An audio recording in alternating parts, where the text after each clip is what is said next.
This is Hampshire's dedicated independent radio service, Outreach Radio, your truly local radio station. That was the Drifters, played here on Hampshire's Outreach Radio, broadcasting across Hampshire on DAB Plus and FM 102.5 in Southern Hampshire. My name's Shaun O'Brien, taking you up to 4 o'clock today. We are broadcasting again today from the Romsey Town Hall we're trying to cover as many walkers as possible in Walk the Test Way, which is happening this Sunday. And we've been joined here in the Town Hall by Kate. Kate, good afternoon. Thank you very much. Hello. And now you're representing... I'm representing Cupernham Infant School. Fantastic. You do a lot of work as part of is it called a PTA or is it the Friends of something? Yes, we're the Parent Teachers Association, but we are called Focus. So the Friends of Cupernham Infant School. There we go. Everyone's gone that way now, haven't they? Rather than the PTA. Yeah. So you're walking in a team of how many this Sunday? So there's various members of us doing different distances on Sunday. So I'm going to be doing the 5-mile walk with my partner and my 2 children. There's a small group of us doing the 5-mile, and then there's some other parents and friends of the school doing the whole 25 as well. The show-offs. Yes, the show-offs, yes, and some in between. Yeah. Now, have they put some training in to do 25.5 mile walk? Well, you would hope so, wouldn't you? I have to say I certainly haven't. I've planned the snacks for the children, but that's as far as my training's got. Okay, so that's kind of bribing them a little bit, is it, to continue walking? It's motivation and encouragement. Sorry, yes, motivation yes. and encouragement. We see some years people coming through, they do the 25.5 miles, haven't trained, and they don't look as healthy as they might have done. Should we say that?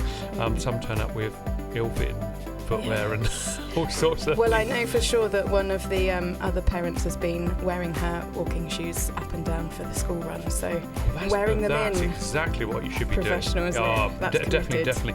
And getting ready. I don't know if you've done the walk before. We haven't, no. Right, it all goes well until the last little bit. You come through Squadwood, down the hill, a little bit muddy there if there's any rain, and then the water meadow right at the end is the bit that catches people out. So be careful on that one as you go through.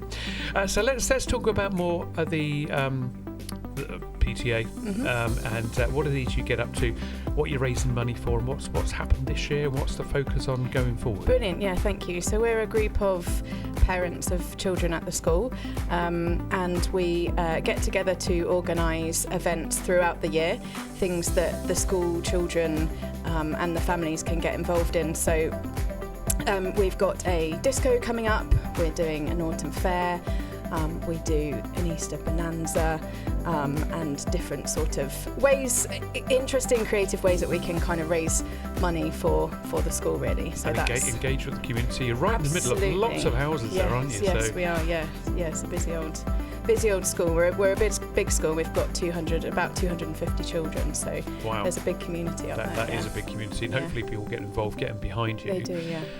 So you've got a team doing this walk. Is it something specific you're raising money for, or is it for the overall PTA pot? Because it's a massive thing to have to raise these days money for schools, just for the normal stuff, really. Absolutely, yeah. So we hope to raise about £1,000. I'm led to believe that's what we raised last year, and that money will go into the pot for all of the extra curricular stuff for the children. So there's not one specific project that this particular event will fund. It will go into some of the sort of broader, wider ideas that the lovely head teacher, Mr. Wells, has put forward to us at last week's annual general meeting. That's things that you'd like to see. But there are quite some specific projects that you're looking to do at the school as well, especially on the playground front. Yes, so the projects and funds ideas for the year ahead include updating the playground line marking. So the school has got quite a big outdoor space, and the children are very fortunate to have lots of outdoor learning and play opportunities, but the line markings are a bit wearing and looking a bit tired, so we're hoping to be able to update them with some interesting and creative fun game and learning things for them to do. Yep. And that is also hopefully running alongside a new playground activity gym, so a big sort of wooden activity climbing space for the children. So those are some of the ideas, expensive ideas, as I'm sure you might imagine, that have been put forward to us by the school. Some of the other projects that we'd like to continue to support are things like physical activity days, where we partner up with a local company who come in and provide a sports day for the children doing jolfing, it's called, golfing type events. We would also like to do another scootering and biking day, which was a real success last year, and also learning about the life cycle. So we've had eggs which then hatch into chicks, and the children have really enjoyed that activity, so we would like to continue that, but perhaps purchase our own equipment so that we're not renting it.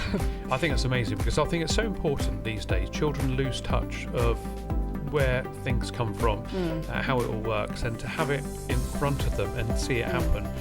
It's got to be better than any book that you can kind of look in, or you can tell people this is what happened, but don't take my word for it. Watch this, and this is how it's going on. So I guess, I mean, we broadcast across the whole of Hampshire.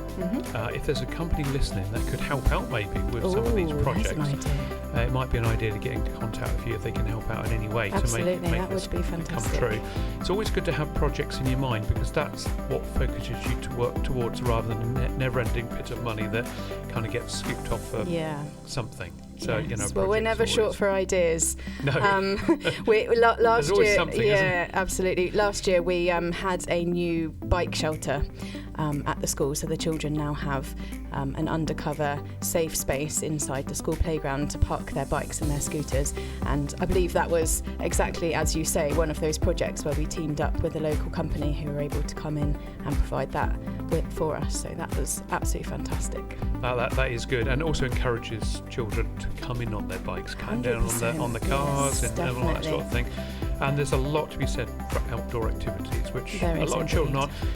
You are quite lucky up there at Cupernham, actually, because you do have that nice outdoor ground. Some schools don't have that, and they kind of miss out on that outdoor thing. We do. So you need to, which you're doing, making the very, very best of the outdoor space. Yes. That's really good. So you're ready for Sunday. Sorry. Well, I was just thinking, of course, that comes with maintenance, doesn't it? So thinking particularly about our outdoor classroom that we have, and also our pond area. The children absolutely love to access and get involved with, but it all takes time and effort for us to maintain. So if anyone is keen, then let us know. Well. Get in contact. Yeah, we're a friendly bunch. Yeah, I mean, the maintenance is very important, because it's not just so it doesn't look shabby.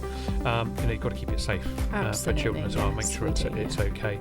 Many years ago, I went to Aldworth School, and we had this outdoor area. It was almost like a theatre made up of a bank of soil, which was grassed all over.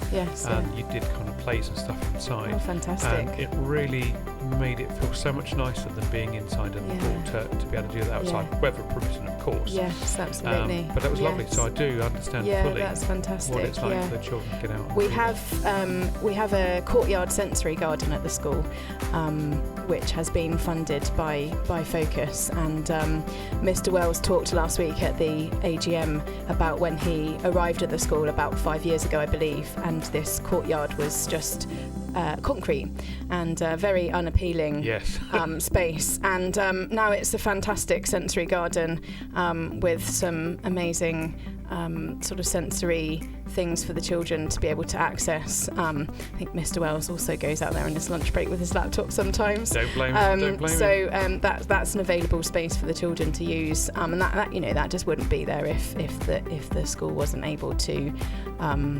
If the focus group wasn't able to support with funding for things like that, because I think, as we all know, schools are just so tight for money. So they are. I have sadly, heard of schools doing exactly that with the garden, and they are so well used, as you said. And sometimes you can have lessons out and do things. Sometimes it's just nice if you need to take a child out to sit in there and take some time. Just take a break, take some time, and then go back in for whatever problem's going on, or to try and most definitely sort something else out. And then they're sort of ready to continue with their day and their learning. Of course. Yeah, of course. Because you can't learn if you're anxious or something's going on in your mind. It just needs to be empty, doesn't it? And that sounds really, really good. Yeah, it's brilliant. Sunday. We love him. Looking forward to it. We have fun. Yes, hopefully. Hopefully it'll be a success. What time are you starting, do you know? Well, us 5 milers are rocking up at midday, I think. Oh, We'll be exactly. Yeah. Joining the party late, but is that Stockbridge or Portsbridge? Yes, Stockbridge. But the professionals, the long distancers, will be up at the crack of dawn, I would imagine, and we'll be there. We're very grateful for the money we've raised so far. I think last night's check we had about £470. So we're really keen to up that as much as we can. You need to boost that £1,000. You need to raise the roof on that from last year. Absolutely, yeah. So every pound counts. Say someone's listening, they'd like to get involved, like to donate. They've heard what you said about the projects. Want to get involved with donating some money for your walk. How do they do that? Do you know? So if you know somebody at the school, we have posted lots of information out to all our parents, and so get in touch with one of the parents at the school. Otherwise, I believe it's on our Facebook group.